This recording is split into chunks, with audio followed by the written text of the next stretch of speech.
Hello YouTube, this is Jared again, coming to you with my Kharadron Overlords in 1 month challenge. Today I'm going to be working on my Skywardens and my Endrinriggers. And so while I was snipping these sprues, I wanted to talk about the difference between the two of them and what I'm learning about the rules, and just highlight one of the principles of building Warhammer minis. And so I've got all my supplies here. I got my clippers. I've got an X-Acto knife, and I always like to use nail files just to get those last little bits of smoothing things down. And then I've got my glue and my sprue goo ready to go as well over here on the side, though I don't know if I'll be doing that part on camera.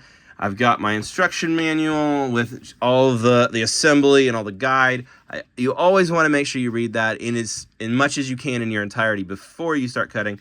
And then I've got this random bit of cardboard. I'll be honest, I don't remember what it's from, but it's got these nice little indents. And so if you can get something like this, or a plastic bin from the dollar store with some slots, something like this that's shallow but open, that has indentions, is really good for placing down various parts so that you can snip more than one model at a time or more than one section at a time and not have to keep switching modes. And so this is always super helpful, especially because I'm going to be snipping two identical sprues. I got one of these out of the magazine and one of these out of the Spearhead box, so I actually have two sets of these guys. And so when you're doing a lot of minis that are the same thing, whenever you have duplicates like this, it's really nice to keep track of what you're doing. And so every single one, if you look here in the instructions, every single one of them has a slightly different floaty bit. Every one of them has a different rudder. There's different head options. And so if you pay attention, you can kind of make sure that every head option goes to a different runner, and you don't accidentally wind up building the same model twice. Even though I'm going to do one set is Endrinriggers, one is the Skywardens. The other thing that's really important to do is always check the rules. Check Reddit, check whoever you know that already plays the army before you start gluing stuff down, because most of the time you want to get all the options. And so when I'm going through here and I'm building my army and I'm building out all these guys, they have a whole bunch of different options. This is the Arcanaut Company. They have 3 different options. I want to make sure I take one of each of these because they're pretty good, plus the champion, of course. But when it comes to Endrinriggers and Skywardens, the Skywardens are an exception. The Endrinriggers, their special rule allows them to repair the vehicle. That's their main thing. They're holding their little blasters here, or their little nail guns, and they're going to stay by the ship, so they're going to want to fight with guns. They're not going to want to fight melee. They're going to be flying around. And so if they're holding back, make sure you give them all the guns. But the Skywardens are different. They have mines attached to them. And so when you look at what they're going to get, they are going to get these mines. And these mines go off and do mortal wounds in melee. And so if they're going to be fighting in close quarters, they need to have the upgraded weapon. You don't want to be using gun butt. You want to be using sky pikes. And so the best way to build these guys, 3 sky pikes, 3 sets of mines, no special weapons at all. They can take the special weapons, but it's actually a bad idea because they're going to be less effective in combat. And if you can have a model like the Skywardens that's able to do damage from the mines that are mortal wounds, plus a sky pike that does mortal wounds, double mortal wounds is always a good thing in Age of Sigmar, especially if you're fighting an army like the Night Haunts, where rend is not going to be as important. And so you can get ways to do rend. The Kharadron seem like they have a decent amount of rend on a lot of their weapons already. I noticed that a lot of their profiles have some rend on them. So Aether Chemist can even boost rend, which is awesome. But if you're fighting an army like the Night Haunts, it's immune to rend. You fight somebody who's able to move around fast. These Skywardens are going to be very critical for getting in there, doing some mortal damage, and taking out whoever needs to be taken out. So that's going to be really, really important. So as I'm reading numbers and kind of cutting sprues, one of the things that I'm going to want to do is use a container like this to keep everything separated so I don't bump stuff, and then I can kind of use the numbers to keep track. The other thing you can do, I've found, that can sometimes be helpful, when I did a larger Landschneck project that's Proxy Cities, a Sigma army, but it's also a historical wargaming army.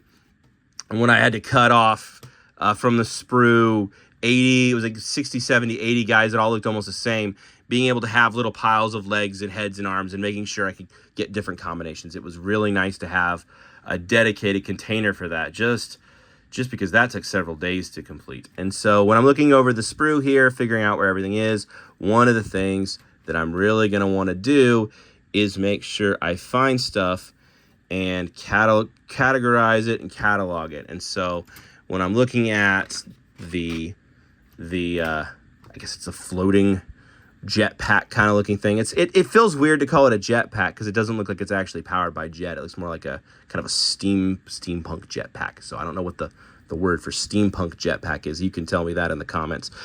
So when I'm snipping these things out, I'm putting them separate in their own little spot here. And so this one and this one will go together. And there we go. And then we'll put a propeller with this one. And then I can make sure when I snip that fell right off. I can make sure when I snip the next one that I don't put these two together the next time around. So when I go to this sprue, I'll make sure that those two don't go together. And so these three look like they go together, these three go together, and then I can swap the rudders around. That way all the minis have, even if they're almost the same thing, have a little bit more variation. And so that's just a nice way I found to keep track of all these things. Because if you build them one at a time, which I've seen a lot of people do, which I never do, if you do them one at a time, you can actually, ooh, that's going to be a tough one. You can see the plastic kind of started straining right there. You can actually keep them all just a little bit more unique, which I like. So that's the main thing I noticed. And then making sure that I read up on the rules and figure out, let's get that correct here. Making sure that I figure out what loadouts I actually want before I start cutting is always a big deal.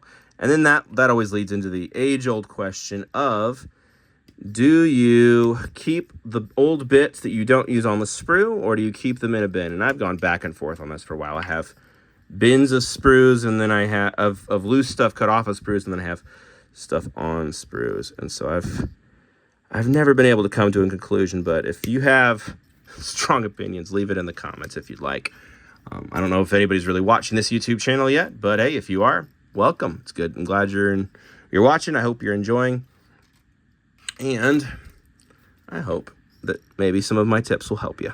And if you have any advice for me, I'm always all ears. I don't pretend to be an expert on everything, but I do try my absolute best. So what I'm doing now is I'm snipping that, putting it here. This one is going to go in a different container, and that will keep me from making the same thing twice. Oop. Felt it move, but it didn't come loose. There we go. Got to get clean cuts, right? And so, boom. What we'll do here,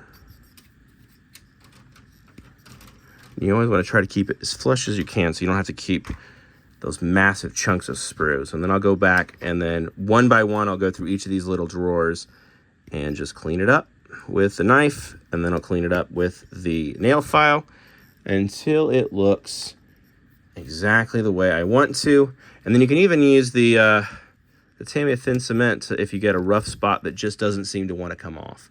And so I found that can also be supremely helpful. But this is not a crazy project. This is not an army that has too many guys. When I did Gloomspite Gits a while back, that was 40 little tiny goblins that all look the same, and then the Skaven was 80 little rats that all looked almost the same. And so now I know each one of these things has the right things. It's going to fit together, but it's going to be slightly different every time. So the next one that goes onto this piece is the backpacks. And again, I can do the same thing. I'm taking one backpack from each spot and just mixing it up. And so this time we'll go this one, and the next one.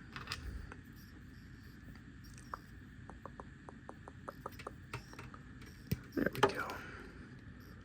But really, this video is for anybody who's interested, but also just for myself and just in terms of tracking how I do stuff and what my thought process is. As I'm getting older, I'm starting to realize that I don't remember as much as I think I remember. And so it's nice to write stuff down, to take more photos, take more videos. I used to not take almost any photos at all when I was younger. And now that I'm a little bit older, and I don't remember things quite as well, I wish I had more videos of when I was younger. And so I figured it'd be nice to take one of my projects and turn it into a video like this, just so 10 years from now, when I'm trying to remember what it was like when I first got into Warhammer, or second year into Warhammer, or whatever this is now, I guess, 2.5 years in, I can go look back and go, oh yeah, I remember when I built that. And so this will be a nice way to just kind of document a moment in time of my life. It's nice to have that. Okay, so these two are identical, so we want to mix them up. This one and this one are identical, and so we actually know that these two are the same. They're not the same, so we can put those there. And then this will be the last two. These two. Excellent. So variation-wise, those are all now completely randomized. That's a good start right there. I'll go ahead and stop the video for now, but that's basically how I'm going to be doing it for the rest of these kits until all 6 of them are done, and then hopefully the next video after this will be priming something, or maybe I'll be building the boat. We'll see. Thank you for watching. If you stuck with the video this long, I appreciate it. So have a good night.